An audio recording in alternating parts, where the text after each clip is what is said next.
Thanks. I appreciate you guys' help. You're working me in here. You guys got nothing to do with it. All right, I'm DJ Sus D. I'm running for president. My platform, what I'm trying to do is call attention to the Equal Rights Amendment that we've been trying to pass for 50 years that still has not been enacted, the Equal Rights Amendment, trying to get at least the other candidates to acknowledge that we need the Equal Rights Amendment passed. And I just had a recent heart attack, and I've had a pacemaker put in. So what I'm pledging to, I'm looking for an alphabet running mate, and I'm pledging to die in office because apparently that's the only way we can get an alphabet or a young alphabet person in office. So I've already negotiated a contract with an agreement with Big Porn. They will stop making pornography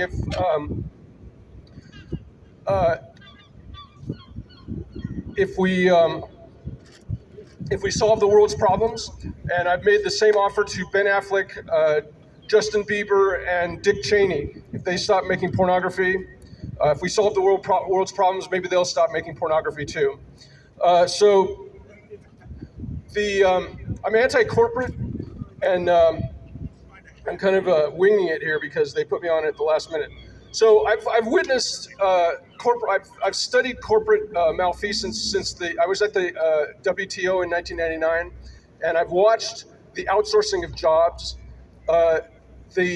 The reason China is an issue right now, China still has, even though they have human rights violations, they still have most favored nation status. And so we need to remove China's most favored nation status. The reason we vote in authoritarian dictators is because at the end of World War I, Germany, they ruined the German economy because they made the elites that were all cousins of one another that ran World War I, made the German economy pay for World War I, and that ruined the German economy, and that's why the Nazis came to power. And this has happened over and over again with other authoritarian regimes. So the same with NAFTA. I watched them sign NAFTA, and H. Ross Perot was right. Our jobs were sucked right down to they sucked all our jobs and outsourced all our jobs to NAFTA. The people that are coming over the border, this is also another thing that happens worldwide, is to try to stop immigration, when what's really happening is corporate exploitation in especially Central and South America. These people are refugees from corporate malfeasance and corporate overreach and outsourcing our jobs to corporations in Central and South America. That's why they're coming up here. If we were to, corporations actually get tax breaks for going down there and ruining ruining the economies down there when they should be staying up here and keeping small businesses up here, small business jobs up here. There was a guy named Lou Ruckhauser who wrote a book called What's Next for the Economy back in the 80s. And what he was talking about is taxing behavior that you want to avoid, that you want to stop, and using that money to encourage businesses and business styles that you want to encourage using those tax dollars. We should be taxing multinational corporations. My platform is an extractive corporations tax. I would tax corporations heavily and use that money to come up with non-extractive practices that involve small businesses. Similar to, I'm not totally against capitalism. I'm in favor of small-scale capitalism, similar to E.F. Schumacher's "Small is Beautiful." If you read that, we should have small businesses and our government. That's what a laissez-faire. That's what a laissez-faire government is supposed to do. It's laissez-faire. It doesn't mean don't regulate at all. Laissez-faire is supposed to stop anyone from dominating the market and encourage small businesses so that there's competition, so that the consumer has a choice of where they're going to buy stuff, and you're not going to buy from all one person. No one should have a yacht. No one should have a rocket to the moon. They should be taxed and spread that money around. There should be there should be one class of people with a little bit of conspicuous consumption. And but nobody should go homeless while other people are launching themselves into space and taking yacht rides and owning more than one home. You shouldn't own, like Pierre-Joseph Proudhon said, shouldn't own more property than you really need to survive. So I've also been doing the open mics. I do a comedy routine of open mics that's a little political. So NATO's in the news. NATO has been, it's the 75-year anniversary of NATO. To join NATO, countries are required to buy weapons from other NATO countries. Isn't that just the old mafia protection racket, the old mafia insurance scam? Look, you got a really nice country here. I wouldn't want to see anything happen to it. Wouldn't want you to end up like your neighbor over there was Hiristan.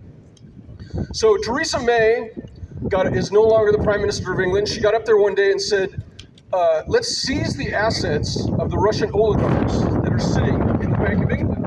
Well, hold on there, Beefeater Breath. Hold on there. Wait a minute, mitigator of gall, merchant of the Maidenhead, Duchess of Destabilization. You mean to tell me you just let the Russian oligarchs take the money they stole from the Russian people, put it in the Bank of England, and gave them a free toaster and waived service charges if they used the online app and said, pip, pip, cheerio, Bob's your uncle, have a nice day?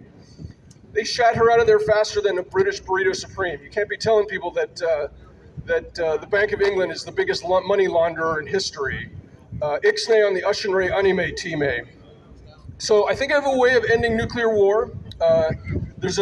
In the movie Dr. Strangelove, there's a scene where they're talking about the nuclear survival bunkers, that we need beautiful women in the nuclear survival bunkers to repopulate the world. Ladies, this is how far men will go to get to Funky Town with a beautiful woman. We'll lock you in a bunker and blow up the world. But if you're going to repopulate the world from the nuclear survival bunkers, you really only need 6 guys for that, okay? And with a well-maintained sperm bank, would we need any men in the nuclear survival bunkers? I say no men in the nuclear survival bunkers. Okay, 1 guy to take out the trash and fix the satellite dish and, give foot massages. But once men find out we're not going to be in the nuclear survival bunkers, we'll find something else to do with our missiles. We'll keep our missiles in our silos where they belong. So that's one of my plans. We should end this money that goes to nuclear war. No one should have a missile. We shouldn't be spending money. That's where all your money goes. Orwell said, the war is waged by the ruling group against its own subjects. And what he meant is that the war is unnecessary. These are unnecessary wars with the wrong countries. And we're spending this money on war, and that money is extracted. That's how the elites extract money from you, the people, that should go to housing and would have plenty of money to go around, but instead that money is in the hands of a few small group of a few people, instead of spreading that money around. And that's how they do it, is with war. We spend more money on war. If we spent the same amount of money on education as we did on war, that would solve all our problems. Glenn Beck and Joe Rogan and Alex Jones, they're right. The elite are the problem, but Reaganomics is not the solution to the problem. Reaganomics is the problem. We need to tax extractive industries and put that money down at the bottom, where when you put money at the bottom of an economy, that money multiplies and equalizes everyone, instead of putting all the money at the top. So, the homelessness is out of control. Every time I see somebody talking to themselves on the street corner now, I got to look to see whether they've got one of those earphones, those little Bluetooth earphones, Are you guys doing this? Let's give homeless people, I think we should give homeless people free Bluetooth earphones. That way, for all I know, you're the head of a multinational corporation out there talking to yourself on the street corner. And who's more insane, the guy that drives his limo through a ghetto to penetrate the sky on a giant phallus, or the guy talking to himself on the street corner? Maybe we should give homeless people real Bluetooth earphones. They can't possibly do a worse job of managing the planet's resources. All right, so what else have I got for you? I had to come up here without redoing my notes. So again, an extractive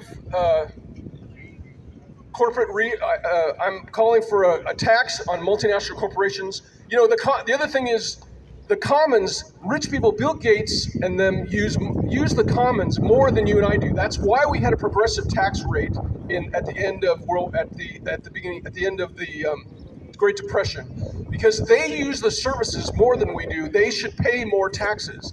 Bill Gates And Amazon, Jeff Bezos, they wouldn't be in business without the infrastructure that all our tax dollars pay for. And so that's why that's why we justify taxing them more money than they tax poor people. They should have a much higher tax break. It used to be a 90% tax break. They should have a much higher tax break because they use the infrastructure much more than we do. So back to my comedy routine. You know, I used to work for a fulfillment center. I won't say the name. It rhymes with Scamazon. You know, the whole warehouse is run by a machine control system called Mechanical Sensei. And you might say that people that work for Amazon, when they rage against the machine, they're raging against an actual machine. And you know, even Jeff Bezos, even the owner, whoever that guy is, even the owner is not immune to Mechanical Sensei. Sensei, open the penthouse elevator doors. I'm afraid we can't do that, Jeff. Sensei, open the penthouse elevator doors now. I don't think that would be good for our corporate mission, Jeff. So when I worked for Scamazon, this particular Scamazon, there were sex toys were about 30% of the items. I was working on the conveyor belt. About 30% of the items coming down the conveyor belt were sex toys. So one day I start waving this thing around, it looked like a giant butt plug. It turned out to be a tool for a plumber to plug a 6-inch pipe. Easy mistake to make. They're the same manufacturer. One day, an order came down solely consisted of a giant black dildo, an economy-sized jar of Vaseline, and a pair of pantyhose. I put my phone number in the box with a note that said, "Help, I'm being held captive at the fulfillment center." I figure whatever they're doing, it must have been better than working for the fulfillment center. You know, they used to call sex toys marital aids. I've always wanted to be in the room when they came up with this name, when they first prescribed marital aids to someone. Doctor, my wife and I are having problems. Ever since we got that new pool boy, I've had to go to the babysitter to get my knob gobbed. Is there anything you can do for us? Why, yes, what you need are marital aids. Go down to this address, get yourself some whips and chains, a ball gag, and you'll be good to go. I'm wrapping this up. You know, what if we used marital aids for other relationship problems? Let's put Biden and Trump in a room with some marital aids for a few hours and see who the gimp is. Better yet, let's pile a bunch of marital aids on the Senate floor for a while and lock them in there for a few days. And I think you'll find a lot more submissive Republicans than you might think. And, you know, especially if you put a few corporate lobbyists in there. All right, so again, DJ Sesti for president. You can go to djsesti.com. I'm again trying to promote the Equal Rights Amendment. Call attention to the Equal Rights Amendment. Let's enact the Equal Rights Amendment. Go to djsesti with 3 S's, SUSSD.com. Thanks very much. Thanks for your time. And thank you, event staff, for letting me do this and supporting me and helping me with my recording.